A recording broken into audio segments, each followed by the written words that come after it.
안녕하십니까. 와이드 이슈 백지훈입니다. 더불어민주당의 심장이라 불리는 호남이 최근 들어 민주당의 차가운 반응을 보이고 있습니다. 지난 지방선거에서 광주 투표율이 사상 처음 전국 최저를 기록한 데 이어 이번 민주당 전당대회에서는 호남 3곳 모두 전국 평균에 못 미치는 투표율을 기록한 건데요. 오늘은 민주당 광주시당 위원장인 이병훈 국회의원 그리고 김명진 호남대 교수와 함께 자세히 살펴보겠습니다. 안녕하십니까? 네, 안녕하십니까? 안녕하세요.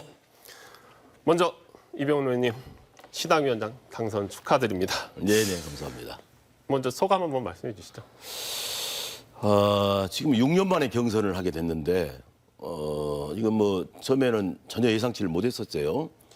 제가 6년 전에 시당위원장을 도전했다가 양보했어요. 그리고 지난 2년 전에 또 양보를 했는데 그래서 이번에는 이제 국회의원 합의로 해서 당연히 될 걸로 알고 있었는데 또 경선에 나오신 분 계셔서 좀 당황했습니다. 선거가 좀 힘들었어요. 부담이 좀 많이 되고 어쨌든 뭐 시당위원장이라는 자리가 일하는 자리지 영광의 자리는 아니기 때문에 정말 열심히 해야 되겠다는 생각을 갖고 어쨌든 이번에 투표율을 보면서 정말 민주당에 대해서 우리가 다시 한번 당심이 어디가 있는지 그 민심을 제대로 읽어야 되겠구나 그걸 생각하는 계기가 됐습니다. 말씀하신 대로 추대했더라면 그냥 쉽게 저기 했을 텐데 경선하시면 듣기로 꽤 많은 뭐 기탁금도 있고 꽤 많이 들어가던데요. 기탁금뿐만이 아니라 선거 비용 있잖아요. 그걸 나눠내잖아요. 출마자들이 나눠내기 때문에 상당히 많은 돈이 들어갔어요. 그리고 시간도 많이 들어가고 제일 큰 게 이제 심적 부담 이게 컸습니다. 네. 교수님은 어떻게 보세요 이번 경선? 저는 평당원의 용기 있는 도전이다 이렇게 좀 높이 평가합니다. 지금이 21대인데요. 제가 14대 때부터 광주시당 위원장 경선에 대해서 가까이 볼 수 있는 위치가 있었거든요. 말씀하신 대로 6년 전에 이형석 의원하고 우리 저기 남구의 최영호 구청장 이분이 경선을 했고 그 또 6년 전에 2010년도에 강기정 의원하고 김재균 의원이 경선을 했습니다. 그런데 그분들은 다 지역위원장이거나 국회의원이거나 단체장이었거든요. 제가 한 25년 동안 광주 정당사에 보면서 평당원이 도전한 것은 이번이 처음이에요. 그래서 저는 광주 정당사에서도 좀 의미 있는 도전이었다 높이 평가하고 그게 또 우리 당의 건강성이나 활력 이런 걸 불러 올리는 것 같습니다. 우리 이병헌 시당위원장님도 당원 중심으로 이제 개방해서 시민과 당원에게 시당을 오픈하겠다 이렇게 이야기하시고 또 하위 상달 구조로 만들겠다라고 해서 당원 중심을 강조를 하셨잖아요. 바로 이런 경선이 있기 때문에 평당원들에 대해서는 관심도 갖게 되고 시민들에게서도 민주당에 대해 더 애정을 갖게 되는 그런 계기가 된 걸로 봐서 굉장히 의미 있는 도전이었다. 저는 이렇게 평가하고 있습니다. 의미 있는 도전. 그런데 시당위원장 경선은 의미가 있었는지 모르겠는데 전당대회는 왜 이렇게 관심이 없었을까요? 전당대회는 의외로 투표율이 굉장히 낮았죠. 제가 광주 그 전당대회 현장에 가봤거든요. 그리고 민주당의 정당 행사를 굉장히 오랫동안 가보게 됐는데 물론 코로나 때문에 그런 영향도 있었겠지만은 굉장하게 열기가 아주 저조한 것을 느꼈습니다. 그리고 투표율도 굉장히 낮게 나왔죠. 그래서 전국 평균보다 훨씬 좀 낮게 나왔고. 말씀하셨던 대로 평당원이 시당위원장에 출마를 해서 경선을 했다라는 것에 의미를 두고 계시는데 그보다 더 큰 당의 당대표를 뽑는 이 전당대회에서는 너무 이쪽이 말씀하신 너무 차가웠다는 거죠. 네, 전국 평균이 37.69%인데 호남 평균이 35.49%이더라고요. 광주가 전체 시도에서 11위 34.1%, 전남이 8위 37.52%, 전북이 12위 34.07%로 평균이 누적 전국 평균보다 더 낮았다. 이건 굉장하게 싸늘한 민심을 보여준 거죠. 위원장님은 이 싸늘한 민심 어떻게 보세요? 지금 전체적으로 저희들이 대선 때 우리 지지도가 거의 85% 가까이 됐잖아요. 대선 때 85%가 됐다가 그게 이제 실패가 되고 나니까 실망감이 엄청 커서 그때 뉴스도 안 보지 않겠다. 그런 시민들이 많았고 그게 지방선거로 연결이 됐었죠. 지방선거에 지금 투표율이 37.7%잖아요. 네. 이건 역대 광주 선거가 이렇게 적은 사람이 투표를 한 경우가 없었어요. 그럼 궁극적으로는 민주당에 대한 실망감. 윤석열 정부가 출범을 할 수 있게끔 단초를 만든 게 민주당 아니냐. 그런 거에 대한 굉장한 실망감 때문에 투표율이 지난 지방선거도 낮았고 호남 지역을 제외하고는 전국적으로 지방선거 실패했잖아요. 그랬던 것이 연결돼서 이번에 당대표 선거 또 뭐 시당위원장 선거까지도 전체적인 투표율이 낮게 갈 수밖에 없었던 것은 당원들이 일단 민주당에 대한 실망감이 굉장히 크다. 이게 가장 큰 이유라고 생각합니다. 이제 가까이서 보고 계시니까 당원들이 민주당의 어떤 부분에 가장 크게 지금 실망하고 있다고 보세요? 당원, 당심이든 민심이든 거의 같을 겁니다. 그게 적어도 180석을 찍어줬는데 개혁도 좀 빨리 진행하고 또 이번에 코로나 때문에 얼마나 우리가 국민 생활이 피폐됐습니까? 그 민생 개혁, 민생을 잘 챙겼어야 되는데 그걸 제대로 못했지 않느냐. 이런 거에 대한 질타가 굉장히 강했죠. 특히 개혁 부분에서 제일 했던 게 검찰 정상화에 관한 거, 그다음에 언론 개혁 이런 부분이었고 또 민생 부분이 상당히 많은 부분이 국민들 눈높이에 맞지 않은 것들, 부동산이라든가 이런 게 있었잖아요. 뭐 이런 것들이 굉장히 많이 깔려 있어서 그런 게 국민들 수준에 기대 눈높이에 안 맞은 거죠. 저희들이 굉장히 지금 반성하고 있고 그러다 보니까 전체 국회의원들에 대한 불신도 같이 연결돼서 가는 구조다 이렇게 봤습니다. 그러니까 말씀하신 그런 부분에 있어서 사실은 180명이라는 국회의원을 가지고 있으면서 국회에서 이 호남에서 이재명 후보를 밀었던 그 정도의 열기로 국회에서 국회의원들이 입법하고 활동을 했다면 충분히 대선도 이겼을 수 있을 거라는 국회에 대한 실망감도 상당히 크더라고요. 그렇습니다. 근데 제가 삼수를 해서 국회를 들어왔는데 제가 밖에서 보는 것하고 안에서 보는 큰 차이가 하나 있더라고요. 지금 우리가 이제 국회에서 법안을 제정을 할 때 가장 큰 게 뭐냐면은 결국은 본회의에서는 다수당의 득표율로 해서 다수로 가잖아요. 그러나 상임위부터 갈 때는 합의제를 원칙으로 갑니다. 그래서 여야 협치 이걸 굉장히 강조하고 소수당을 보호하는 게 민주주의 원리다. 이러다 보니까 그 당시에 국민의힘이 계속 발목을 잡고 하다 보니까 시간을 많이 지체를 했던 것이 좀 패인이에요. 근데 국회 생리가 좀 그래서 그런데 정말 국민이 필요하다 한 것은 다소 그런 무리가 있더라도 그걸 추진력을 갖고 갔어야 되는데 그게 좀 여야 합치를 너무 강조하다 보니까 국민들 눈높이가 안 맞았죠. 네. 교수님 보시기에는 어떤 네, 저도 부분에 비슷한 생각인데요. 지난 지방선거에 37.7% 역대 투표율 중에서 가장 저조한 투표율을 보내주지 않습니까? 그때 우리 광주에서도 침묵의 회초리를 때렸다. 그렇게 평가를 했거든요. 거기에 이어서 지금은 또 이제 차가운 경고장을 계속해서 지금 두 번째 경고를 받은 겁니다. 그러면은 그 민심에 우리가 이제 반응을 해야 된다고 생각하고 그 중에 하나는 우리 이 의원님 뭐 반성의 말씀도 있으셨는데 뭔가 국회의원들의 결연한 의지, 그러니까 대선 패배 후에 굉장히 실망감과 허탈감이 차 있는데 거기에 비해서는 국회의원들의 우리의 대표로 뽑아준 국회의원들의 결연함이나 비장감이 좀 없어 보인다 이런 불만도 좀 있는 것 같고 거기에다가 이미 선거 최고위원 이 대표 선거 초기에부터 뭐 확대명이라고 이야기를 했지 않습니까? 후보가 이미 대세가 결정이 돼 있다. 확대명. 그런 것들 때문에 흥미가 떨어진 거죠. 만약에 박용진 의원이 초박빙의 게임을 있었다면은 그게 굉장하게 참여율이 전 높았을 거라고 봅니다. 이재명의 적극 지지층은 투표를 하지만 이재명 후보의 초극 지지층도 내가 투표 안 해도 이미 확정됐다.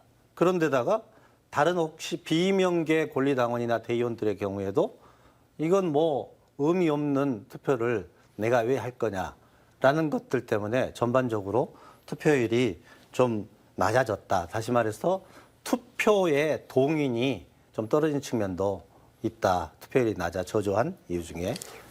그러면 교수님이 보시기에는 투표를 낮은 이유가 주로 이재명 의원을 당대표로 만드는데 열심히 사람들이 많이 투표하고 나는 아니야 라고 했던 분들은 대부분 투표를 안 해서 그렇게 낮은 걸까요? 그렇죠. 그게 이제 우리가 비교할 수 있는 지표가 있습니다. 지난번에 광주 지방선거가 37.7%였거든요. 똑같은 환경과 구조에서 전남에서 투표가 54.3% 정도 됐습니다. 그건 뭐냐?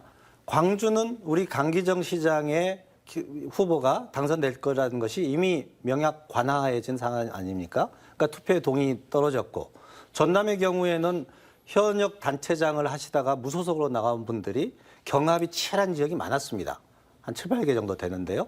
그런 분들은 투표에 대해서 자기 지지 후보에 대해서 적극 참여를 하게 되니까 53.4% 전남이 그렇게 보인 것처럼 이번 전당대회에서는 이미 대세가 결정됐다라는 것들도 투표 조조 이유 중에 하나가 될 텐데, 그보다 더 주요인은 민심의 싸늘한 경고고 호남에서 민주당에 대한 외면이다. 이런 게 이제 더 중요한 요인이 되겠죠. 저게 저 말에 저는 동의를 해요. 전체적인 구조는 민주당에 대한 실망입니다. 그런데 또 일부 부분적으로 보면은 이 중량감이 비슷한 당대표 후보가 나왔더라면은 이게 흥행이 좀 됐을 거예요. 그런데 이제 이재명 후보 같은 경우는 대선에 하고 나서 당대표 나온 시간적 차이가 길지 않잖아요. 네. 어차피 이재명이다 이런 분위기가 있다 보니 투표를 참여 안 한 사람이 상당히 많이 있게 된 거죠. 그런 부분 동의합니다. 그런데 어차피 이재명 의원이 대표가 된다라는 것, 그것이 지금 상황에서는 민주당 입장에서는 대선 패하고 지방선거 패하고 내후년 있을 이제 총선을 봐야 되는데, 그러면 계속 비슷한 사람들이 계속 이 당을 이끌어가는 것이 아니냐는 비판도 나올 수밖에 없는데, 그런 부분은 좀 지금 어떻습니까? 저희들이 볼 때 지금 지방선거에 저희들이 전체적으로 전국적으로 실패했던 이유, 대선이 끝나고 나서 대선 실패에 대한 원인 분석하고 대책을 제대로 세웠어야 돼요. 그런데 이제 현실적 어려움이 있었죠. 대선이 끝나고 바로 지방선거가 바로 이어졌잖아요. 그 시간을 확보를 못하다 보니까 지방선거를 준비로 바로 들어갔단 말이에요. 좋다. 대선 끝나고 지방선거 끝난 뒤에 전체적인 평가를 하자. 이렇게 됐던 것이 전국적으로 지방선거 실패를 자아냈고, 민주당은 저렇게 참패를 했음에도 불구하고 반성하는 기미가 안 보인다. 이렇게 국민들한테 인식이 돼버린 것입니다. 이제 그 시차 때문에 그런 것이 상당히 크다고 보여지고, 이제 뭐 새로 이제 이번 주 일요일이면 당대표 최고위원 결정되지 않겠어요? 되고 나면은 새로운 지도부에서 국민의 눈높이에 맞는 그런 당 지도가 아니라 지도부에서 그런 모습을 유지를 해야 된다. 그래서 뭐 계파 이런 것 관계없이 전체를 끌어안고 또 참신한 개혁을, 통합이 전제되지 않은 개혁이라는 건 사실 어려운 문제예요. 그래서 이제 그런 것을 노력을 해주기를 기대를 합니다. 그런데 이미 이 지도부 자체도 계파가 나눠져서 어떤 최고위원은 어디 계파에 다 이렇게 나눠져 있는 상태지 않습니까? 역대 당대표 선거하고 최고위원 선거가 이번하고는 좀 차이가 많이 나죠.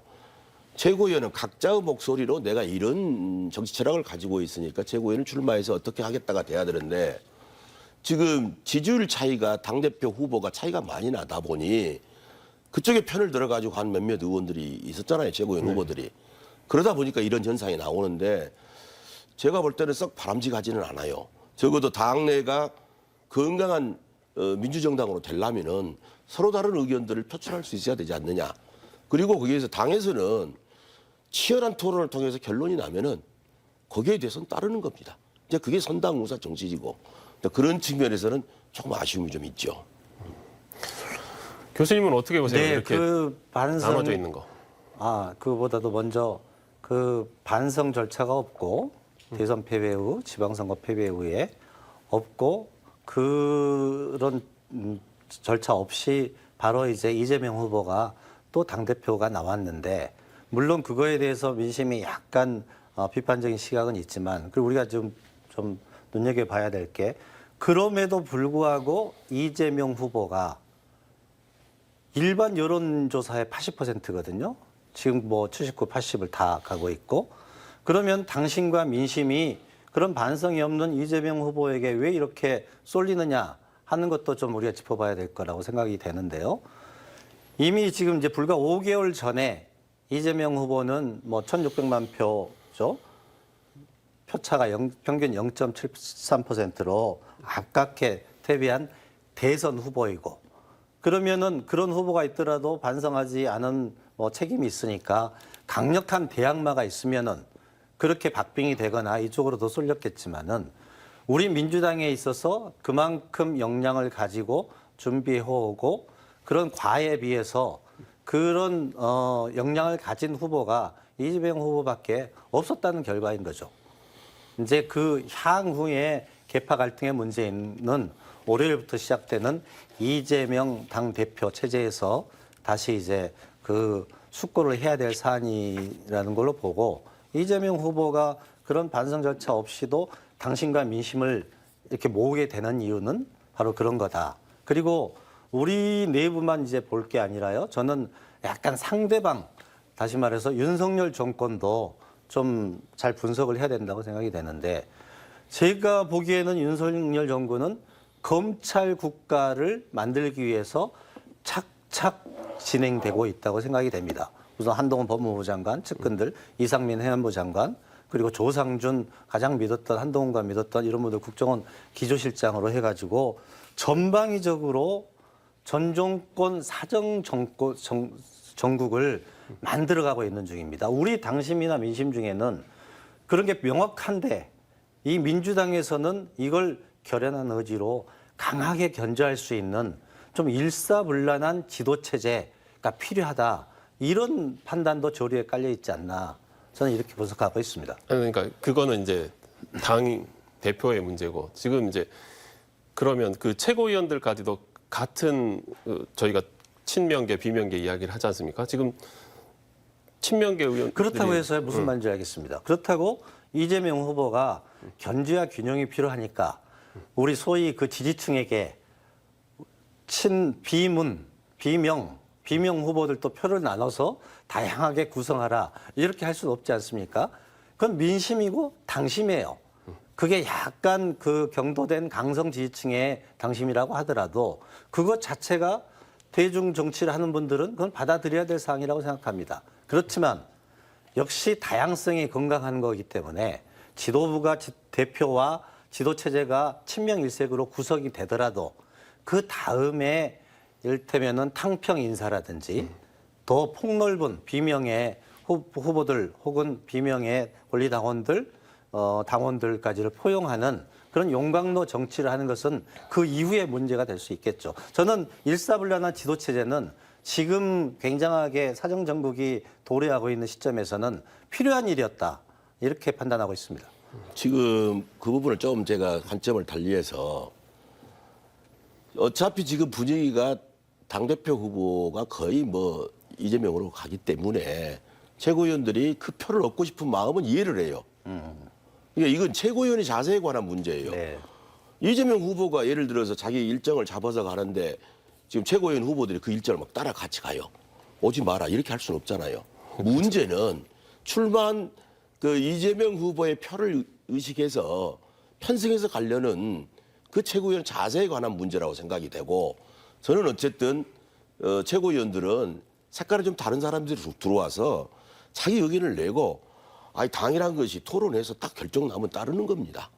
그러나 다양한 의견을 우리가 평당원 얘기를 왜 합니까? 왜 국회의원들만 가지고 얘기하느냐. 평당원들의 생각도 받아들여서 당이 민주적으로 건강해야 되냐. 똑같은 논리예요.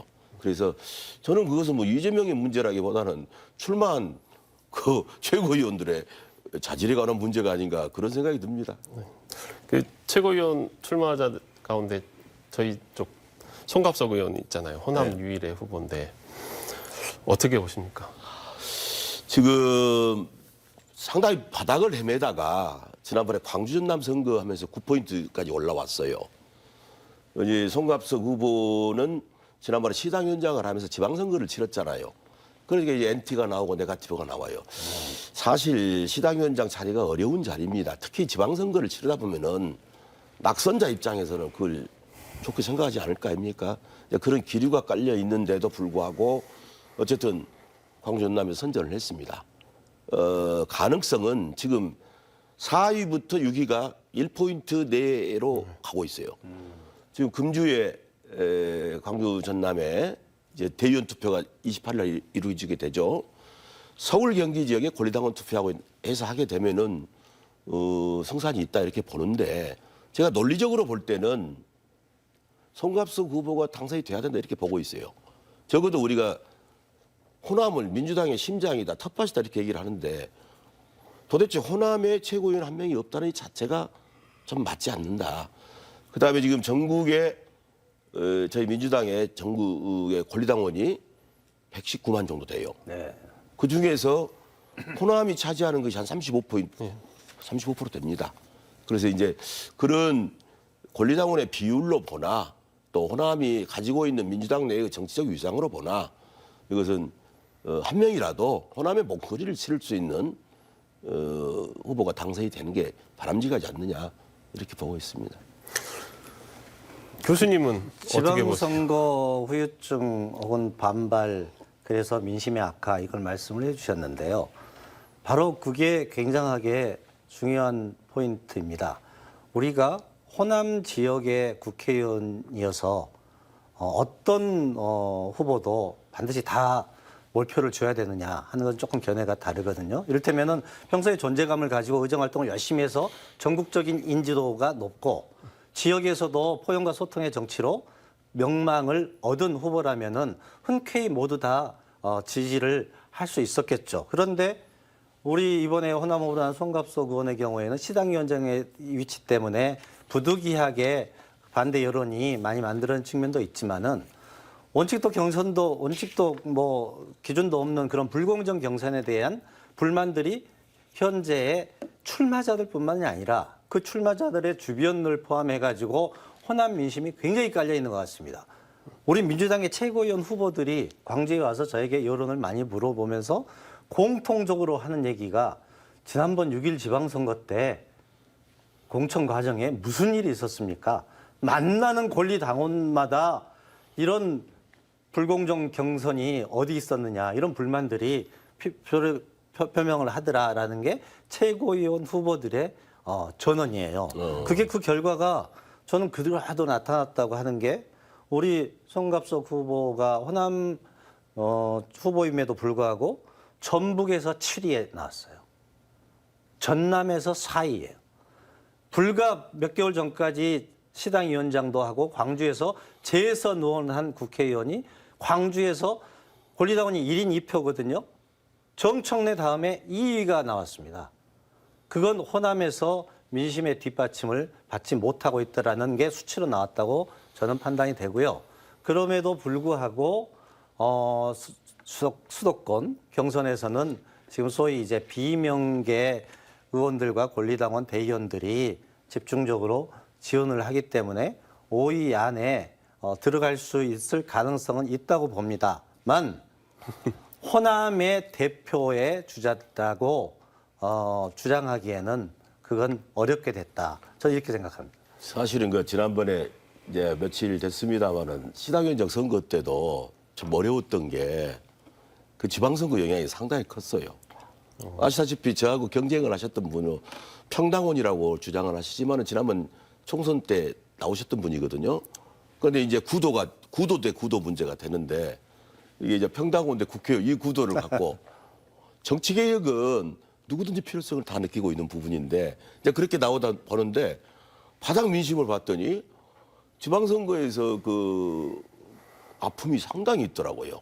그러다 보니까 그 현역 의원에 대한 반감들, 네. 이제 그 시당위원장에 대한 반감이 현역 의원에 대한 반감으로 이렇게 전이가 되면서 제가 선거도 상당히 그래서 어려움을 좀 겪었습니다. 현역 의원님들에 대한 평균 민심도 조금 싸늘한 것 같습니다. 싸늘해요. 그게 이제 우리가 정당의 평가를 하거나 호불호를 판단을 할 때 물론 시의원, 구의원, 단체장을 보고 그 정당을 평가도 하지만 대부분의 경우에는 그 정당에 속한 국회의원들의 활약상, 존재감 그리고 평소의 행태 그렇죠. 등이 바로미터가 되는 것 같습니다. 맞아요. 그래서 저는 평당원 최혜영 후보의 평당원의 도전이 그걸 끝나고 나니까 저는 최혜영 의원을 일면식도 없어요. 전화 받은 적도 없어요. 그런데 제가 오랫동안 지켜보니까 평당원이 도전하는 것은 아까 말씀대로 경선 비용도 들고 기타금도 정부에서 한 3,700만 원 들었더라고요.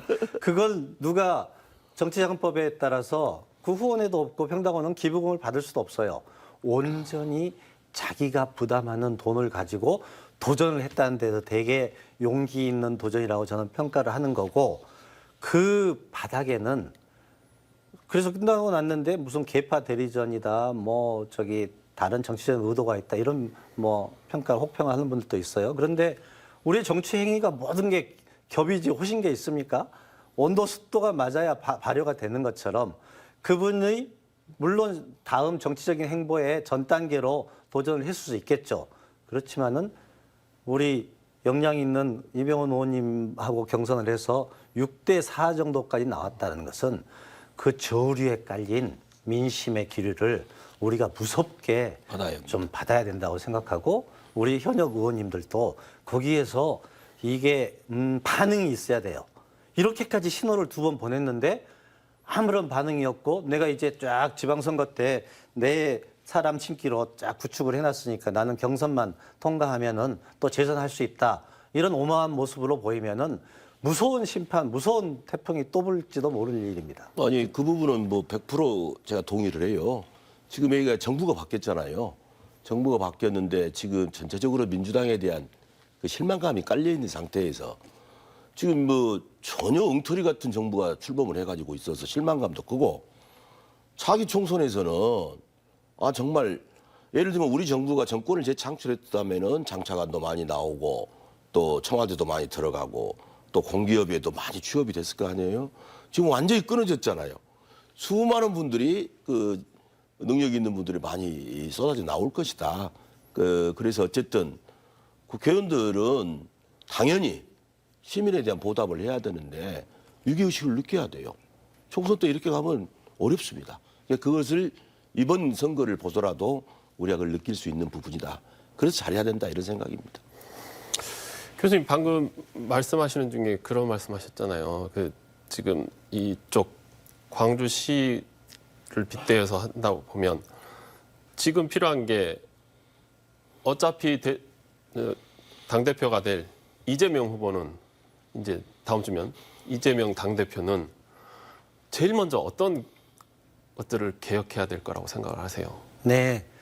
2번의 심판이 있었으니. 이재명의 다음 주 월요일부터는 이제 이재명의 시간입니다. 이재명이 모든 이슈의 중심이 될 것입니다. 그리고 이재명으로서는 일할 수 있는 기회를 갖게 된 겁니다. 이재명 후보가요, 제가 성남시장 때부터 지켜봤는데 성남시장, 경기도지사, 그리고 이제서야 국회의원의 초선으로 지금 들어와서 아마 본관과 의원회관에 지하 통로가 있는지 없는지도 모르실 거예요. 동서남북 구분이 안 되실 거예요. 자기 방 찾아가기도 지금 힘들 거예요. 의원회관 구조가 복잡합니다. 이제 당대표실로 가면 되죠.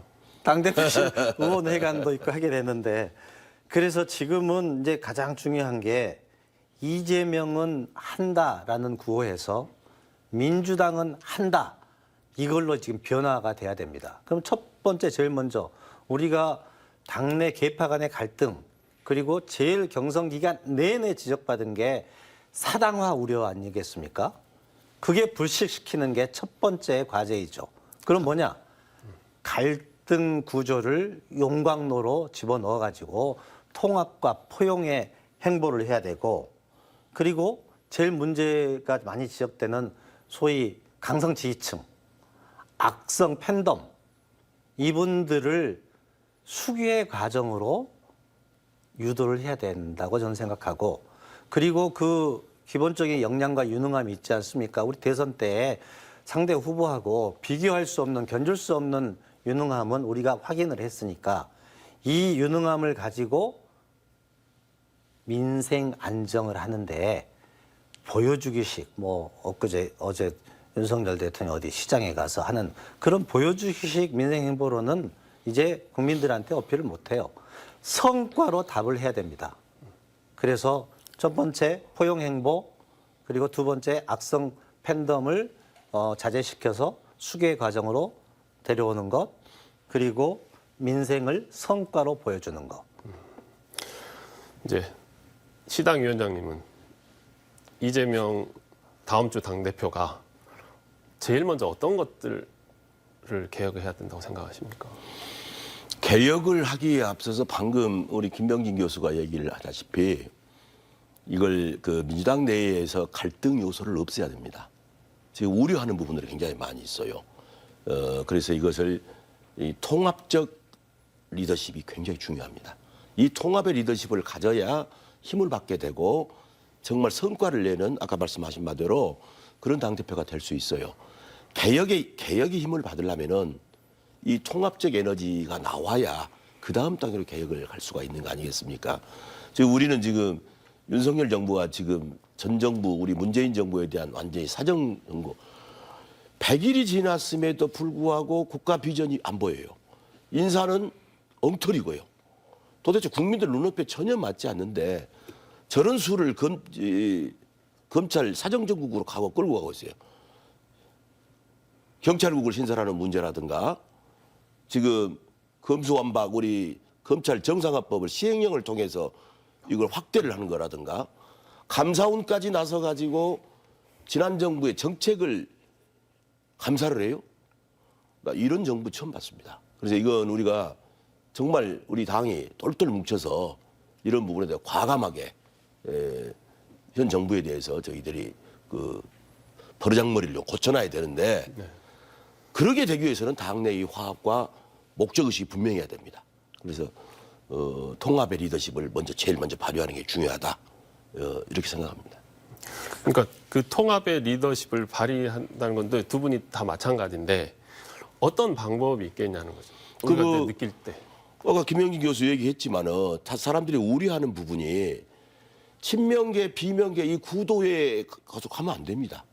당대표가 됐으니 자기를 지지했든 지지하지 않았든 민주당의 대표로서 역할을 해야 돼요. 그러면은 지금 밖에서 우려시 생각하고 있는 계파에 관한 문제 빨리 털어야 돼요.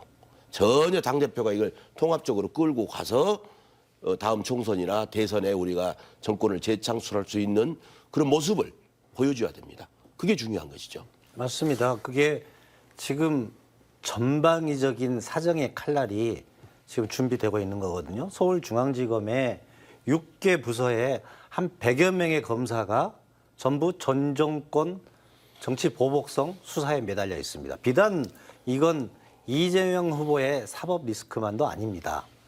예를 들어 동해에서 탈북어민 북송 사건, 서해 공무원 피격 사건, 월성 원전 경제성 조작 사건 이런 것들이 지금 구속영장이 발부가 되고 수사가 진행되고 있는 거거든요. 그 물론 이재명 후보의 6, 7개의 대장동이니 법칸이 성남FC 사건이니 백현동이니 이걸 차치하고요. 그래서 저는 이재명 대표의 개인 방탄용 어떤 장치가 진행되고 있다 이런 지적을 하는데 제가 생각할 때는 이재명 후보의 개인 방탄이 필요한 게 아니라 전방위적으로 민주당 혹은 민주개혁 진영에 대한 사정이 진행될 것이다. 이렇게 예상을 하고 있는 거거든요. 그렇기 때문에 그러면은 그런 일사불란한 지도체제가 필요하다라는 게 이재명 후보의 압도적인 지지하는 민심과 당심이 저류가 있는 것 같아요. 왜? 우리가 국민의힘의 그 내홍 과정, 이준석과 분란의 과정을 보면서 우습게 보이지 않습니까? 그런데 이쪽에서는 사정의 칼날이 오고 있는데 또다시 그런 균열과 갈등과 내용으로 무기력하게 당하고 있는 거, 그럴 수는 없다라는 게 지도부에게 힘을 좀 몰아주는 거고, 힘을 몰아준 이재명 대표 입장에서는 이제는 모든 당력을 모아가지고 유능하게 견제하고 실력으로 민생을 챙기라, 이 요구에 답해야 될 시점이라고 생각합니다. 이제 위원장님 이제 시간이 많지 않으니까 앞으로 이제 어떻게 광주시당 이끌어가실 생각인지 짧게 말씀. 뭐 박노해 시인의 시로 제가 매듭을 짓겠습니다. 우리가 쉼표를 찍을 때 자신을 돌아보게 되는 것이고, 내 마음의 가장 깊은 곳에가 닿았을 때 우리는 사랑하고 하나가 될 수 있어요. 지금 이 시점에서 민심은 가장 깊은 곳에 닿아 있어야 됩니다. 광주시당이든 중앙당이든. 그래서 그런 민심의 가장 깊은 곳으로 내려갈 수 있도록 그렇게 중앙당과 적극적으로 협조를 해서 시당을 이끌겠습니다. 네, 두 분 말씀 오늘은 여기까지 듣겠습니다. 지방선거 이후 호남에서 또 한 번의 경고음이 울렸습니다. 2년 가까이 남은 22대 총선 심판론까지 제기되고 있는데요. 더불어민주당의 차기 지도부가 어떻게 민심을 회복하며 거대 야당으로서의 역할과 책임을 해나갈지 지켜봐야겠습니다. 와이드 이슈 여기서 마칩니다. 시청해주신 여러분 고맙습니다.